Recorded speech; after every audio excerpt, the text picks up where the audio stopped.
পাকিস্তানি রং ফর্সাকারী cream ব্যবহার করে চেহারার 12টা বাজিয়েছেন? কারণ আমরা প্রতিদিন আমাদের চেম্বারে কিন্তু এমন অনেক পেশেন্ট পাই যারা এই ইনস্ট্যান্ট ওভারনাইট ফর্সা হতে গিয়ে নিজের চেহারার খুব খারাপ অবস্থা করেছেন।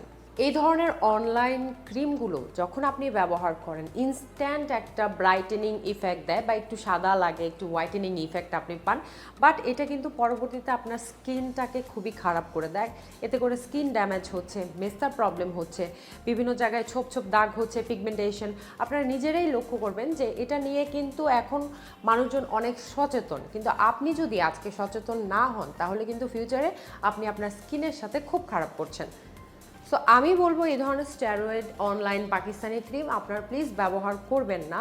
আর এতে করে আপনার স্কিন যেমন ড্যামেজ হচ্ছে, ভবিষ্যতে আরও অনেক বেশি ক্ষতির সম্মুখীন কিন্তু হতে হবে আপনাকে। আর এই ধরনের ক্রিম ব্যবহার করার ফলে যদি আপনার স্কিন ড্যামেজ হয়ে গিয়ে থাকে সেক্ষেত্রে আর দেরি করবেন না, অবশ্যই একজন ডক্টরের শরণাপন্ন হন। আর আমাদের ক্লিনিকেও যোগাযোগ করতে পারেন, আমরা প্রতিদিন এই ধরনের অনেক পেশেন্ট পাই এবং এগুলো ট্রিটমেন্ট করে থাকি। সো দেরি না করে অবশ্যই স্ক্রিনে দেওয়া নাম্বারে যোগাযোগ করুন, চলে আসুন আমাদের ক্লিনিকে। Thank you.